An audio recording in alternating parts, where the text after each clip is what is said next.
I'm excited for today's episode because today I have with me Jeremy Willey. Is it Wiley or Willey, bro? Willey. It is Willey. Like okay. RC Willey. Like RC Willey, because I feel like I've heard people say Wiley, and I'm like, I think it's Willey. It's Willey. Okay, Two L's, Willey. 2 L's, Willey. Double L, but double W, because you're always getting dubbed, dude. So I got Jeremy Willey, one of the founders of Flat Out Sim Racing. If you guys have not tried this place out, it is fucking badass. The setups they have are insane. The parties that they throw there are super cool. We've done events there. Highly, highly recommend if you're by yourself going, or if you're going to be setting up an event or something. Strongly, strongly recommend. But I will stop glazing you. Tell us about Flat Out. Flat Out. Yeah, just give us like a kind of the high level of like whatever, and then if I also would like to hear a crazy story, whether it's about Flat Out or a different business. Jeremy's run a few businesses, started a few businesses as well. He's a very successful entrepreneur. So, I like to use the analogy golf simulators, but race cars. And it's not Top Golf, but it's also not like your golf simulator place. It's kind of for everybody. We have people who are actual race car drivers, like they actually race, who train on the sims. And then we have people who they don't even know what a 911 is. And, they come in and have a blast. So it's for everybody, but it's state-of-the-art equipment. And we try to do everything flat out. Oh, I like that. You do everything flat out, bro. Yeah. Okay, cool. Okay, so tell us, what's your crazy business story? Okay. Not a lot of people would guess this, but I grew up on a farm. Well, I actually would have never guessed that. I know. I raised steer for 4-H. We had goats, chickens.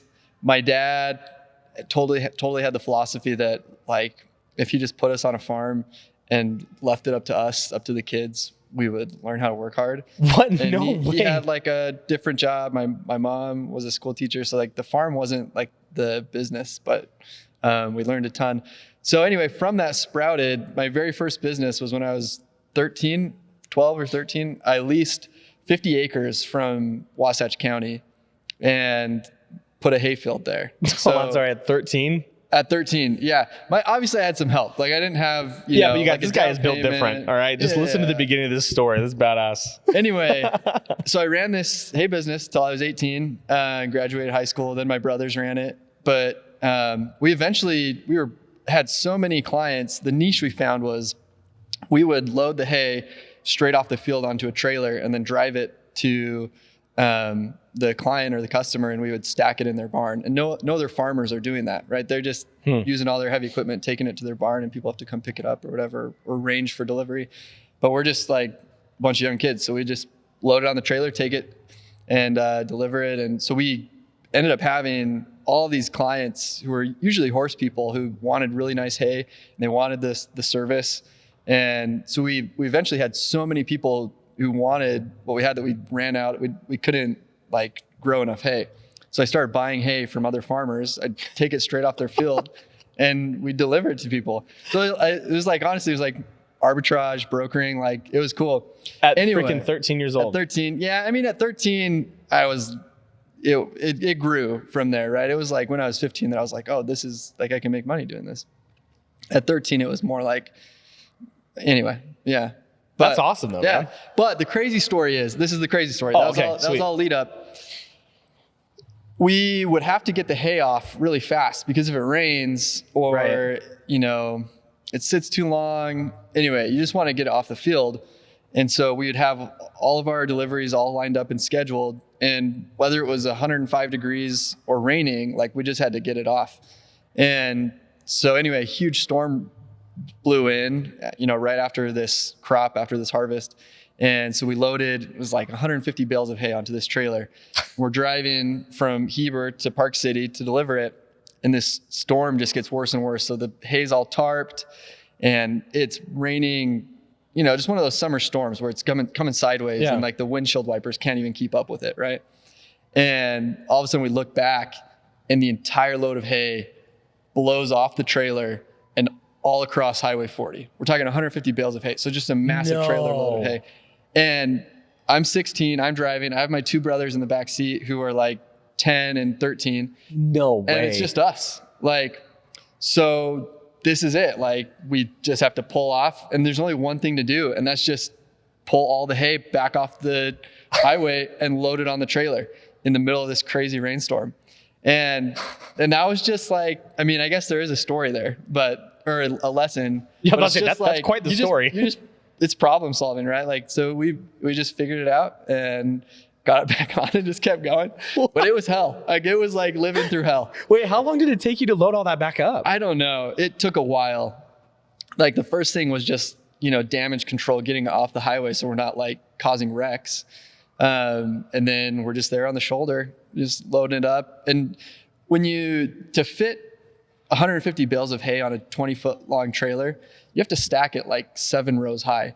And 7 rows is like, we're talking like 15 feet. So you had to throw them, to get use up your to knee that to top. throw them up that high, and they weigh like 50 pounds. And so when you're just a kid and you're 5 foot nothing and 130 pounds, like, you can throwing get half it up, your weight. you can get it up like 3-4 rows. So anyway, there's strategy. You build little stairs, and I was gonna say, did you guys like build? Oh yeah. Dude, you're work it. You just do it. You just figure it out. You're like the pyramids, dude. I like know. you're like, Exactly. You might have Egyptian in you. I might. It's not a mystery to me how they build the pyramids, because I've done it. I'm like, it can be done. Okay, this is a random question. What's your middle name? Todd. Damn it. I was hoping to start with a P. I was going to be like Peter the Pyramids of like Summit Valley or something. Wait, where was this again? What part of Utah? I lived in Midway. In Midway. Okay. Yeah. Oh, Yeah. dude. That is so funny. So you built these platforms. Oh yeah. Hey, it's a In bunch the of pouring teenagers rain. though, Yeah, and I mean, In it's the pouring rain. like, hay just stuck to your clothes and your arms, and it's in your face because it's blowing. So it was cool. So it you was had this like wall of awful, hay, but- and the wind just knocked it, like it basically just knocked it off. Yeah, the tarp, just created this big sail, because you're thinking, we're stacked 15 feet high, Yeah. and you've got it tarped, and you get a 40, 50 mile an hour wind gust, and it just, all of it comes off. Yep. Crazy. Could you feel it, or how did you know that they came off? Yeah, I mean, you can kind of feel it because all of a sudden the trailers, you're pulling, a few ton of hay. Yeah. And, All of a sudden it just picks up. yeah, and then there's no weight. That's good. You're 16. Yeah, I was 16. Wow. Yeah. That's wild, dude. Yeah, I Okay. had my license for like 4 months. But anyway. Yeah. Okay. So what was the big lesson? Big lesson, I think, was just, not stopping in the face of adversity or issues. Like, it doesn't matter. Like, it could have felt insurmountable, and we could have just Given up. just like pull the hay off and just leave it there, or just drive away. There's like so many scenarios. You can just abandon ship. Totally. It can seem too hard or like insurmountable, but I think it was a moment. It was just like do or die, where you're like, okay, we're just gonna figure it out and just do it. And Yep. You just, a little bit at a time, you just work through it. It's that kind of mentality that separates the wheat from the chaff, I like that. I like the. No, but seriously, the crop analogy is good. That's good. No, but I think that's awesome, dude, because just the whole idea of grit and resilience. You talk to any entrepreneur, and one of the first things they say is like grit. Like you have to just fucking rhino through some things at times, even if you don't know what you're doing, just to gain the experience of, okay, maybe I did it wrong this time, but now I know how to do it better next time. Yep.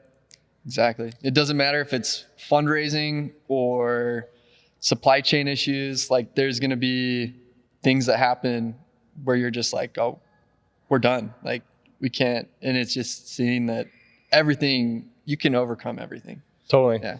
Do you think like since like recognizing you have that trait or that ability, for lack of a better term, do you feel like you can recognize that in others fairly quickly?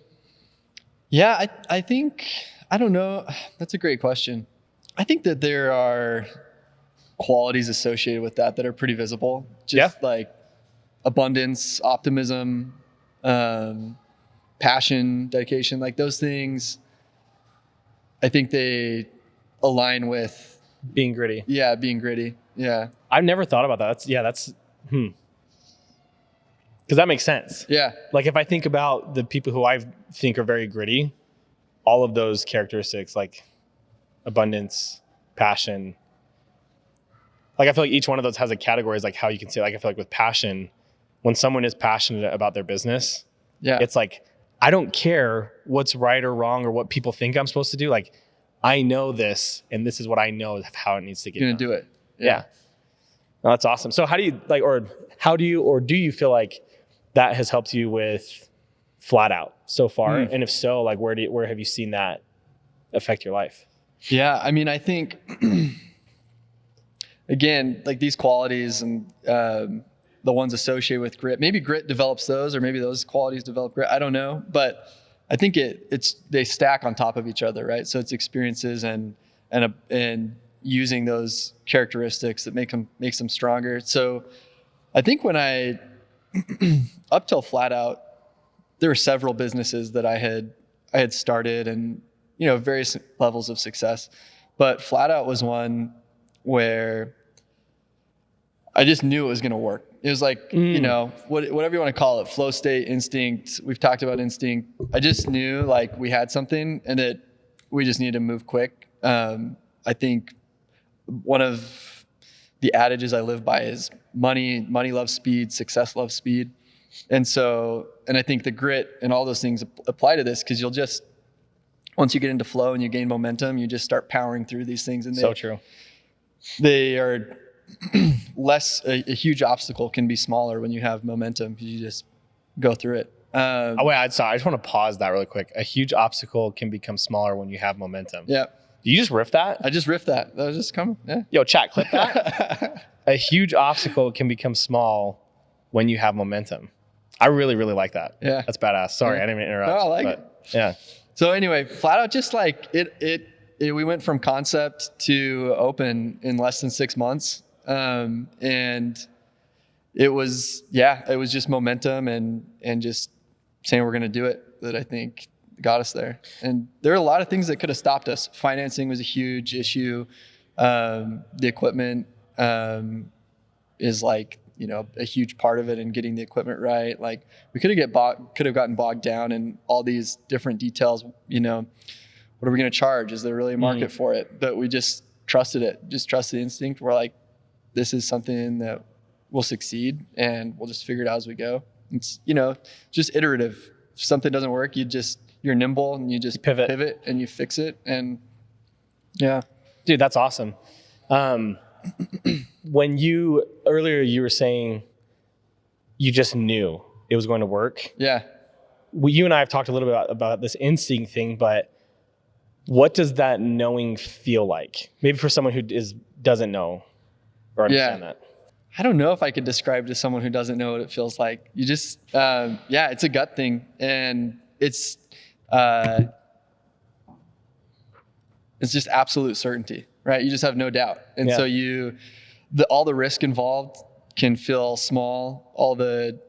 I think instinct, I love flow. I don't know. Yeah, I'm big into flow state stuff. Yeah. Yeah. You too, right, Conan? Yeah, we're huge into that. Good. Yeah. So, I think flow is definitely tightly, associated with instinct. And you can feel flow, right? Yeah. You can feel flow. Flow feels a lot like instinct. Instinct feels a lot like flow. But what does it feel like for you? Oh my gosh. And I know these are loaded questions, but I'm just thinking, I'm sure there's people that are out there that are like, because I understand what you're saying. Yeah. There's times where I'm working on something and it clicks. It just keeps going boom, boom, and it's working. And it's like, you have this, I'm talking too much. I would like to hear how it works for you. No, you should talk more. No, it's great. I like hearing your stories. I think it feels fun. Like flow and instinct feel fun. Mm-hmm. There are so many businesses out there that could be extremely profitable that I know, like I have the experience and connections that I could tap into them. And I'm like, I could go do whatever it is. Like, I'm not going to start listing off, but I've got like a note in my phone where when I have a business idea, I just type it in there and it just gets it out of my mind to where I'm not thinking about it anymore. That's awesome. I think it's a good technique. But so many of those don't make it out of the notes because they don't seem fun to me. Yeah. They're probably more profitable than a lot of the things I'm doing, but like just the passion isn't there. And that's like, I think passion's pretty critical with the instinct too. The idea from Flat Out came, I was on a flight to Washington, DC. I think. And I watched Gran Turismo. Dude, right? Like that's great movie. If you haven't seen it, check it out. It is a great movie. I have no experience with sim racing at this point. I've never even, like I've played, Need for Speed and stuff. Sure. But I've never like even played with Sat like a in the sim, Logitech wheel that sits on your lap. Like I've never even done that. Maybe like the arcade games, like Cruising the World. You've maybe done that. Okay. Yeah, definitely have done that. Yeah, Gotta double tap that gas pedal, baby. That's the closest thing. Exactly. Get that boost. Pop that wheelie, dude. Get that boost. Come off the wheelie. Wait, Jump do you the remember? canyon. It's a huge tangent. What car did you like the most? Do you remember? If you don't, it's in one of those games, oh my gosh, I would just pick the one with the coolest paint job. Really? Yeah, I don't know. Dude, I would almost always do the Hummer. The Hummer. I don't remember the Hummer because you could like jump other cars with it. Yeah, dude, and it was fast. So actually, dude, funny story. Before Jackson and I, sorry, one more tangent. Before Jackson and I, around the time we started Iron Pine, I think it was like the weekend after we had opened officially, we went like on a double date with our wives. There's this bar downtown. It's called it's an arcade bar. Yeah, Quarters. Yeah. I was like, I was about to say Nickels, but I was like, it's not Nickels. Yeah. But we played Cruising the World and we played each other. I shit you not. We literally tied for first place. I had never seen that happen before. When it showed our times, I didn't either. When it showed our times, the times were the exact same. And we were both like, and I got it on film. I was like, there's no way. So anyway, back to never been in a sim racer, never done the Logitech. Yeah, no experience, but I watched that movie and I was like, this is cool. There's definitely something here. Like I want to do it. And, motorsports are having a moment. Formula One's having a moment. So it just started the wheels start turning. That's just what I do. So the rest of the flight, I built out a business plan. I started researching okay, what does the equipment cost? What kind of space do I need? Is there do these places exist? Just all the market research, business research. So I built out a business plan. Almost essentially a pitch deck. It was almost everything I needed to go find money. And then I sat on it for a year. It was just kind of this is what I do. It's fun. That was fun, right? Just building the business plan. Well, and I'll throw out there too, sorry to cut you off, but I do the same thing. Not to that extent, but often when I go into a business that's new to me, I'm always running numbers in my head. How much did they pay for this? I wonder how much rent is here. Is this profitable? So I kind of do a similar thing, which is the first steps. You got to do it. It's entertaining. And it's fun. Exactly. Maybe we're super autistic in that way. But I love it. I am 100% honest with you. I know that. Anyway, fast forward a year and my business partner, Austin, and I were chatting and we were roommates in college and just life gets away from you, right? People, friends and stuff, you just lose touch a little bit. We're like, dude, if we want to see each other, we have to start a business together. Cause that's all I do. I'm telling him, all I do is just work on businesses. That's what I do for play. That's my play. Yeah. And so we were brainstorming. He threw, I think I threw out window washing and he was car detailing and, we're throwing out the common ones. Again, no barrier to entry. Yeah. Very profitable, easy to scale businesses. And then it was kind of like a 3-2-1 moment where I don't even know who said it first, but almost simultaneously we were sim racing. And no way. Yeah. And it was just that would be cool. We both had been thinking about it. He had been thinking about it. I had this, whole business plan that I had worked on this flight. And so we were let's do it. So we were let's chat about it in a week. And anyway, one thing led to another. What started out as it was almost like a joke. We're we could start a business together. Just gained momentum, right? And it was play. It was fun, and I think that's what got the ball rolling, and then the momentum, and then at that point you're in it, and you've got the momentum, and anyway, so dude, that's awesome. To tie it all back. Yeah, no, that's sweet. Okay, well, and that's a perfect segue here, just at least finishing that up because now we'll go into more of the rapid fire questions. Yeah, and then we'll close out after that. Okay. But so what's one thing you believed about business that turned out to be totally wrong? That it's hard. Yeah. I think the belief is that being a business owner is hard. Yeah, that's hard. And you're saying that's not true. Yeah, or that you have to get lucky. Yeah. I think there is some luck always in success. Or maybe it's not luck, but things need to be aligned, right? Well, dude, timing. I think there's a quote by Tiger Woods. And do you know what I'm about to say? I don't know. Oh, there was one of his matches or whatever. Is that what you say? Why am I blinking on golf that? Match? Golf? No. Golf tournament? Game. Tournaments, yeah. Why am I struggling with this word right now? It's tournament, like the Masters golf tournament. Like a tournament. Yeah. Okay. All right. Yeah. But like he was playing a really good game, and like somebody had said to him, that one putt was a really lucky shot. And then he said, yeah, I've noticed that the more I practice, the luckier I get. And I've loved that. And I think it's the same with business. Sorry, finish your thought, but I just wanted to comment on that. No, that was the thought. That's absolutely it. Yeah.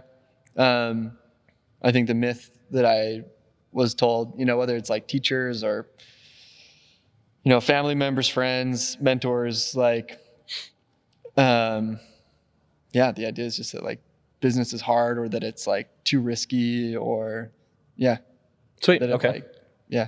Let's see. What is your personal definition of success?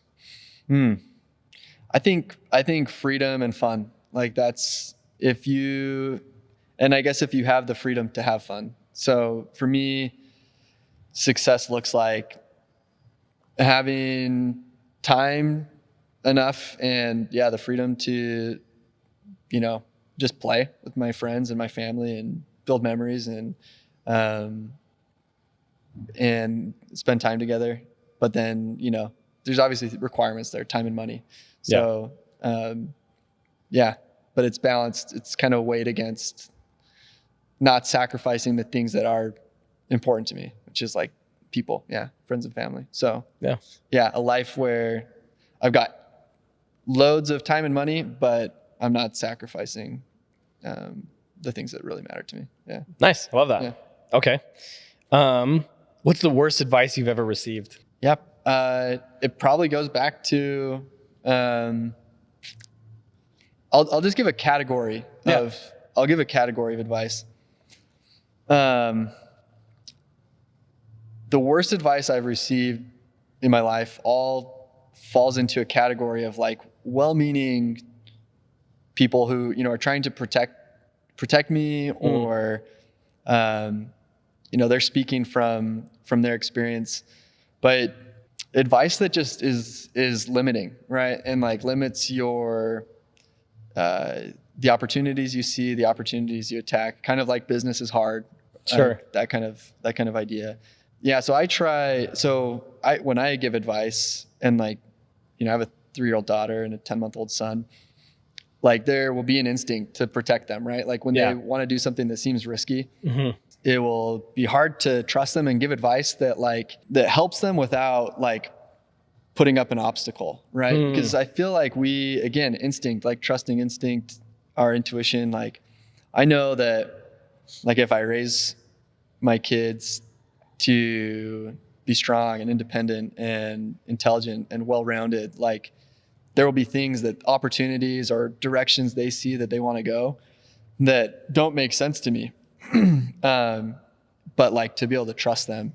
And obviously there's experience. You're not going to, you don't want your kid to do something that's like, it's obvious they're going to get killed or but within reason. But I think that the worst advice is usually like well-meaning, I guess is what I'm, or well-intentioned. Well-intended. Well-intended. Yeah. Sorry to be really vague with that, but. No, I think it's good. It just made me think. I had a business coach a couple years ago, and he was awesome. And one thing he taught me that I've implemented today is advice that isn't requested will never be received. And so being, like my personality is very problem solving and wanting to just like help all the time. Like I have a genuine desire to help people. Yeah. And I noticed that people would, be talking about situations, and without asking, in a good intention, like, hey, like maybe try this or try that. And then I would see them continue making the wrong decisions. And it's like the thing that can change their life is right here. And they're just choosing not to do it. Yeah. And ever since he told that to me, it's been so interesting, because now when people are like complaining about stuff, or if they're having a hard time, just being able to go, damn man, that sucks. And actually, this reminds me of a funny story. There was like a group of us. This was within the last year, and there was somebody who was talking about wanting to start a business. They'd never started one before, and everybody was hopping in giving business advice, like you got to do this, you got to do that, and it's cool. It's all well intended, like you said, but and I don't mean this in a cocky way at all, but I was the only one in the group who had actually owned businesses, started them, like whatever. But I wasn't offended by that. So I just sat there and I just listened to everything going back and forth. And then what was cool is at one point, somebody looked at me and goes, well, wait, Keegan, haven't you started a bunch of businesses? Like, what do you think? Yeah. And then the person who was getting the advice was like, yeah, what do you think? And what I did is I said, oh, you want to know my opinion? And it wasn't like in a sarcastic way. I was like, oh, you want to hear what I have to say? Like, yeah, we'd love to. I'm like, yeah, I'd be happy to share. And the interesting part is every person was listening. Whereas in the past, when I had just started sharing advice, it just got drowned out with everybody else. Yeah. And so it was cool because just this whole concept of giving advice, ever since then, there could be someone telling me about something that it's very clear what the answer is. And I'm just like, oh, damn. But then if they go, once they ask, hey, what do you think I should do? It's like, oh, do you really want to know what I think? Yeah, I'd love to. Now they're ready to receive it because they asked. Whereas sometimes people just need a vent. Sometimes people like want a sounding board and they'll figure it out on their own, or they have the answer, but they're just wanting to just word vomit. That just made me think of that. I like that. Yeah. I like that. I've never thought about this, but what you were saying made me go down this path in my mind. But I think the difference there was the advice you were giving was advice from experience, and the advice that these other guys were giving was advice from observation. So maybe that's what it is. Like, don't take advice that came from someone observing something. Right? Totally. You got to take advice from people who experienced it. So I think maybe that's a filter, when receiving advice. Like dude, that's crazy you bring this up, because my wife said something. It was like within the last 6 months. She was talking to my little brother, and she said, you shouldn't, it's somewhere she heard it. I don't remember where she heard it, but she said, don't take advice from people whose life you don't want yours to look like. I love that. Exactly. Yeah. And ever since she said that, I was like, how nuts is that? Like, and I think it can be misconstrued as a pride thing, but it's not. Like, you can always listen to people. You can always hear them out. Yeah. Right? Of course. Yeah. But if you got someone who's living in a box down the street telling you how to manage your finances, it's like, hey, thanks for the input. Probably not going to do that. Yeah. I don't know. I love that. No, it's great though. So thanks for sharing that. Yeah. So final words. So if somebody whoever's watching this, if they could remember just one thing that you talked about today, like what would be the biggest takeaway you'd want them to have? Trust that instinct. First thing that comes to mind. Yeah. Like a quick, pithy, like soundbite, like quote that maybe I've heard or maybe I coined, I don't know. But I think it's, trusting your instinct for sure. I think that, absolutely. And everything, and I would say, even maybe when you have sound advice to do otherwise, because dude, I love that. Instinct, again, we're talking about flow. We're talking about, unseen forces, things that like we can't just like tap into and like describe very well. Those are the things that weigh in on instinct. And if you don't pursue it, if you don't chase that instinct within reason, obviously. Yeah. But like, even when it seems, maybe riskier, people you should, trust and listen to are telling you, to pump the brakes, to just go for it. Because I think, you can always rebuild, but like missed opportunities and, not just opportunities in business, but like opportunities to learn, opportunities to serve, opportunities to grow. Like you can't go back and like grab those. Yeah. You can always rebuild. Yeah. Dude, one of my favorite things I like to say, especially with my wife when I'm trying a new business or something different, is I always say, worst case scenario, I fail. Yep. That's it. Love that. And I just well, that sucked. Next thing. I tried. Yeah. And then the instinct thing, I'll say one last thing too.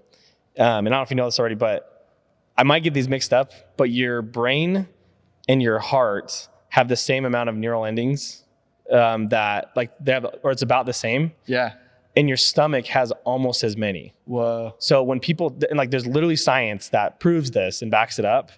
So when you have a gut feeling about something, it's because your subconscious picks up on so many more details that your conscious mind is like, because when we're talking right now, we're conscious, but like, as we've been talking, there's the echo in the background, there's random noises that are happening, there's music, and like, we're not really hearing that because we're here. Yeah.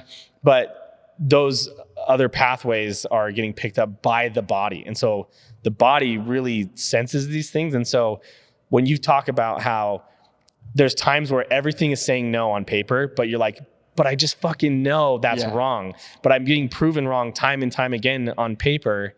It's because you probably man, there was a whole bunch of studies they did on this, but it was like 80+% of the time when following a gut for certain things, it was like right. Yeah. So I love that. There's a reason to trust your instinct. Dude, you need to get Huberman on here. I feel like that's like, ooh, that'd be dope. Hey, Huberman, if you watch this, come on down. That is cool. I feel like I have heard that there are like neurons in your gut. That's crazy. Well, because you sense it, right? You feel it. Yeah. Yeah. It's like when someone's like resisting, you're just like, you can feel it coming from your gut, not from your brain. Or like when you are feeling excited about something, it's coming from your chest, not your brain. Yeah. And your brain starts, because the thing is the brain will justify what the body's feeling. That's what its whole purpose is, like control. So like, I had to stop myself. There's a whole other 30 minutes I could go on. And all this stuff I've learned through my own research. Like my coach is the one who initially opened me up to it, but it's all like psychology based things. So it's pretty nuts, dude. Yeah. Love it. How can people find you? How do people get a hold of you? I don't have social, just LinkedIn. Just LinkedIn. Yeah. People will send posts. They're like, I found this on Instagram, or I saw this post on TikTok, right? It's me always. I'm like the nerd who's like, I saw this LinkedIn post. So LinkedIn, and then at Flat Out, and then I run some galleries in Park City, art galleries, and that's where I'm at. Sweet. You can come find me in person, not virtually. Yeah. You're face to face kind of guy. Yeah. Okay. Where's Flat Out? Flat Out's 1388 South, 300 West in Salt Lake, across from Lowe's, next to Walmart. It's called the Engine Block Building. That's where it's at. Engine Block Building. Okay. Yep. And where is the art gallery you're at? The art galleries, I run 6. They're just on Main Street in Park City. Park City Fine Art is kind of the main one. Okay. So. Oh, there's 6. 6, yeah. Damn. 6 different locations right there on Main Street. Yeah. Okay. Sweet. Well, appreciate you coming on the show, man. Yeah. It's great chatting with you. And what great stories. The hay bales, man. You got a strong 16-year-old over here. Could you kick your 16-year-old self's ass right now? Or do you think he would kick your ass? I probably could. I could kick the 16-year-old's ass. Yeah. No, 16-year-old you. I know. I say I still can kick his ass. I thought you said I could kick a 16-year-old's ass. I was like, whoa, calm down, dude. You can get in trouble for that one. Okay. Great seeing you, man. Thanks for coming on. Visitad mitt är det, jag ser mig åt